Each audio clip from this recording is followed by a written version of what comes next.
So here we have a video that I've been meaning to actually watch back for a few weeks now. This is Maximillian Dood. Now, for those that may not know who this very special individual is, he is kind of a big deal for me. He is like an inspiration. He is someone that I am literally like aspiring to, I guess, have a similar lifestyle. He's probably one of the biggest, if not the biggest, fighting game content creator. Really chill dude. I never had a chance to meet him. Funny enough, I have actually been on his streams, not like obviously in chat, but like I was featured on his streams at one point for Power Rangers Battle for the Grid. I actually was one of the individuals that got to play in front of his entire audience and actually won a match, which is even more funny. But yeah, Max is definitely really cool dude. And I asked a question that apparently he got answered. He answered it. So I'm actually looking to see what his answer was. So let's check it out together. What's up, dudes? Max here, and this is Ask a Pro. Big thanks to the Evo guys. They set this up, and y'all sent me a ton of questions on Twitter. Some appropriate, some not appropriate, but they picked the best ones.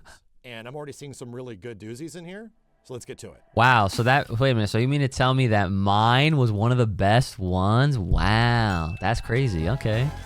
I already like this. Babe Ruthless asks, do you feel content creation has affected your competitive drive in the genre? Thank you, Babe Ruthless. Yes, it's a good great question. So personally speaking, I haven't really been able to take fighting games on a competitive level kind of seriously since Killer Instinct 2013. And 2014 soon after, there was a moment where I realized if I don't practice for this stuff, I get kind of hard on myself. If I go to a tournament and I don't perform well, I'll have all these people like watching me and wanting me to do good. And if I like let them down and I don't do good, I feel like that kind of hit me really hard. So I focus on the content creation side of things. Simply put, you just got to put a lot of time into these games. You need a lot of matchup knowledge. You need a lot of like execution knowledge. So having that resource just wasn't nearly as much when I'm making so many videos a day. So I kind of just dedicated myself to the content creation side of things. I applied that mentality, real life footsies, to a situation where I'm just not going to be in that bad, spot where I'm just not going to be uneducated and unprepared. That's one of my probably biggest fears, to be unprepared for something. So I was always ready for content creation. I was always ready and prepared for the other projects I was doing.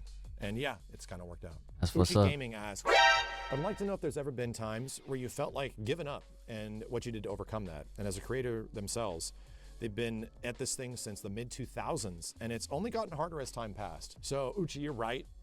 This has only gotten more competitive and more difficult ever since the pandemic, just in general.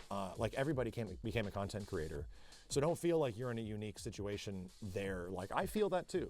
Now there's experts in every facet and avenue of the fighting game community, much less these individual games, that'll have their channels and will be established. So it's difficult to compete with that if like you have your passion and there's like 15 other people that have a very similar passion. But at the same point, I have to echo this to everybody else.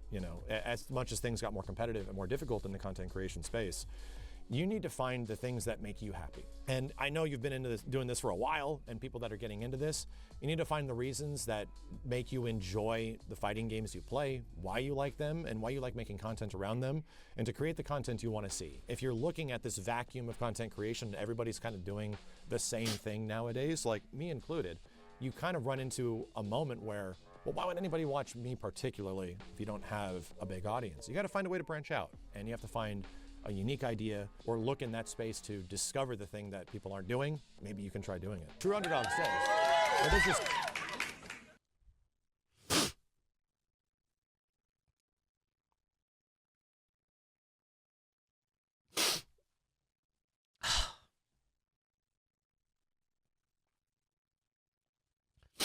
I don't even know.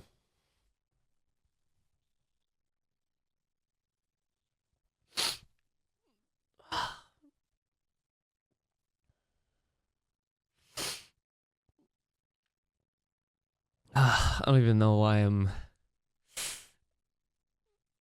oh my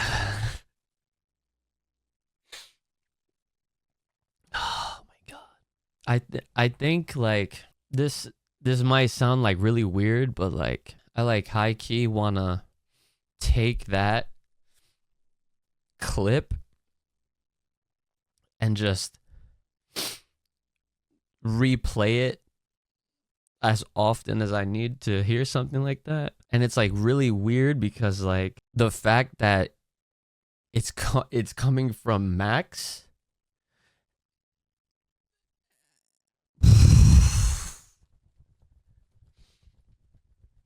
Holy shit. Hold on. I gotta hear that again. UchiGaming asks, I'd like to know if there's ever been times where you felt like giving up and what you did to overcome that. And as a creator themselves, they've been at this thing since the mid-2000s, and it's only gotten harder as time passed. So Uchi, you're right. This has only gotten more competitive and more difficult ever since the pandemic, just in general. Like everybody became a content creator. So don't feel like you're in a unique situation there. Like I feel that too. Now there's experts in every facet and avenue of the fighting game community, much less these individual games, that'll have their channels and will be established. So it's difficult to compete with that if like you have your passion and there's like 15 other people that have a very similar passion. But at the same point, I have to echo this to everybody else. You know, as much as things got more competitive and more difficult in the content creation space, you need to find the things that make you happy. And I know you've been into this, doing this for a while, and people that are getting into this, you need to find the reasons that make you enjoy the fighting games you play, why you like them, and why you like making content around them, and to create the content you want to see. If you're looking at this vacuum of content creation, everybody's kind of doing the same thing nowadays, like me included, you kind of run into a moment where, well, why would anybody watch me particularly if you don't have a big audience? You got to find a way to branch out, and you have to find a unique idea or look in that space to discover the thing that people aren't doing. Maybe you can try doing it. True Underdog says, man, you know, I honestly don't even know if Max or anyone will see this, but like what he said is 1,000% true. There's been,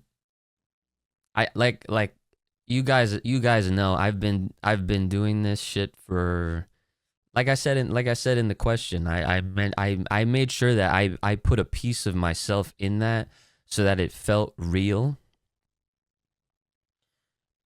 Because, you know, like doing this as a whole, from concept to execution, delivery,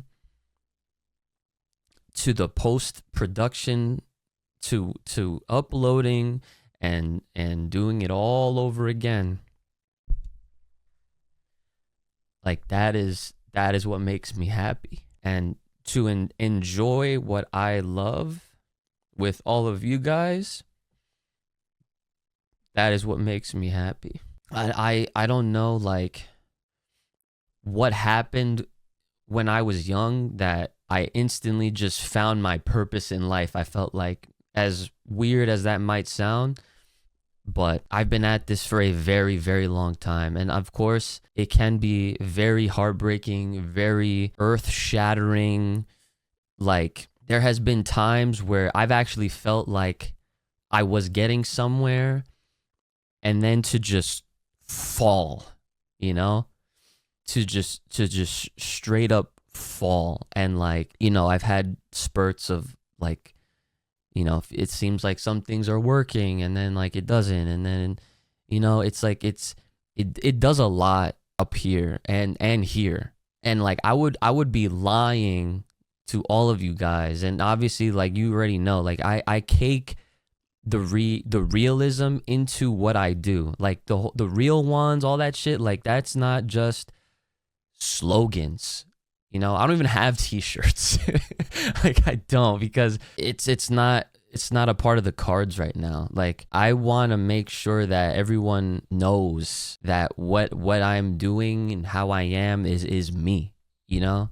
I would be lying if I told you guys that I didn't have moments where I literally just felt like giving it all up.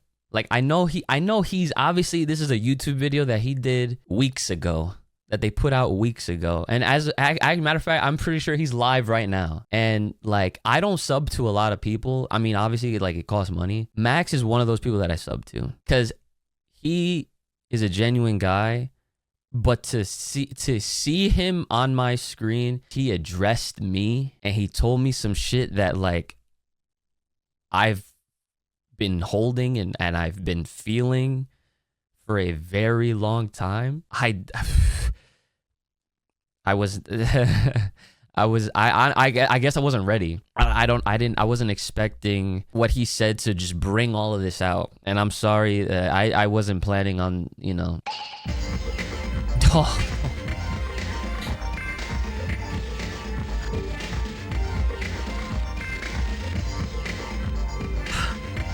COVID, man. Honestly, that means way more than I could ever like explain. I don't even mean to make myself or to try to downplay myself, because, you know, obviously with all of this content creation, it's just like everything's a numbers game. And, you know, obviously, like I even now, I don't feel like I'm worth, you know, enough, or like, you know, I look at someone like Max, like I said, I aspire to be. I don't want to be him. Don't get that twisted. I don't want to be Maximilian. I want to be me, but I want to be at that level, because I know I was meant for this. And sometimes like I don't feel like I have that impact like you're saying, but seeing you guys say that, oh man, I love you guys. I do. You don't know how much easier it is to see the same names pop up in my chat, to see you guys in my comments, to see you guys in the Discord. It really just makes the whole process way better and way more worth it.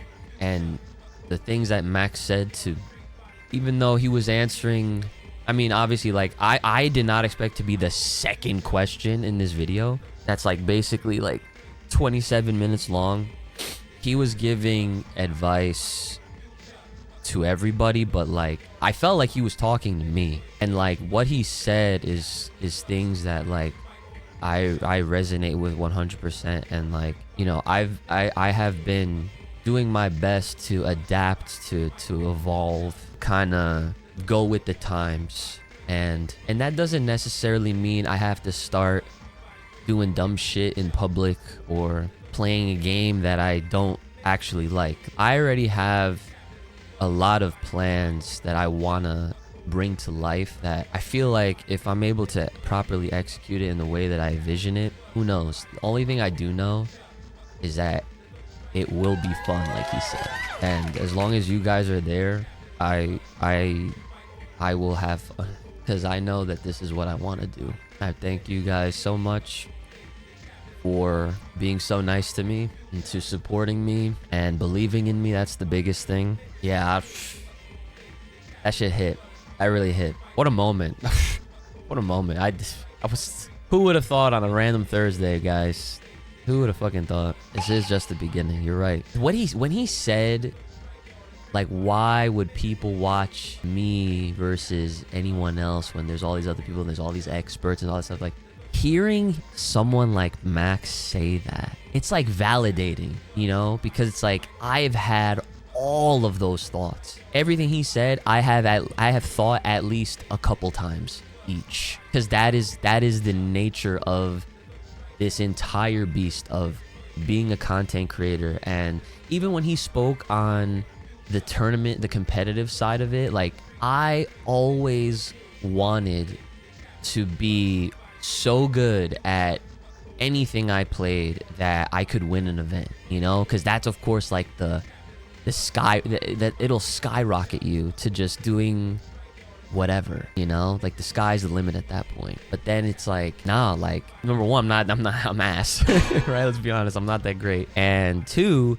the feeling of letting people down really weighs on you, and that's real shit. And honestly, it's like I feel like I be letting people down as it is, because those that have stuck it out with me to this point, I feel like to some degree or another I have, and I've accepted it, because I look at guys like Max and I'm just like, fuck. I don't even say that in a way where it's just like I'm jealous or it's coming from a bad place. Like, it's with all due respect, of course, but it's just like, that's the bar, you know what I'm saying? Like this, you know, it's just like, it's just like I don't even putting it into words sometimes can be a little challenging, but the fact that I have stayed resilient and I'm still here and I'm still doing this, no matter how much harder it gets, you know, it's like I'm only getting older. We're all only getting older, and as you know, time changes and the older we get, things just get more difficult. And even despite all that, I'm still trying to figure out ways to make it all work. So, I mean, dude, the fact that I'm signed with Turtle Beach for UchiGames, like that's you know, with Poggers, with Dueling Guard, like sometimes I wonder, I'm just like, damn, like, am I worthy of this type of shit? What I then tell myself is sometimes it's not just only about the numbers, and it's about what you can offer, the energy, the experience that you can leave behind with somebody. And I feel like that much I can deliver on for the time being. Not saying like it's ever gonna run out. Let's just face it, I know that if I can even get to a better fraction in comparison to where Max is at, like the moment I can become a full-time creator and make a nice healthy living off of doing what I love doing for you guys as it is, you'll see. I'm gonna take this as the biggest spurt of hype and energy and reassurance. And like I said, I really don't know if Max is ever gonna see this response to a response, but like I just want to say thank you, and you mean a lot to me, and I'm sure millions of other people. And I aspire to do some of the things that you're doing, but the fact that I have people here that look at me how I look at you, I feel like I'm gonna go Super Saiyan right now. Like, yeah. Oh my god. That's it. I'm done. I'm gonna read what you guys are saying now, because I totally missed out. Let me put the music back on. Jesus.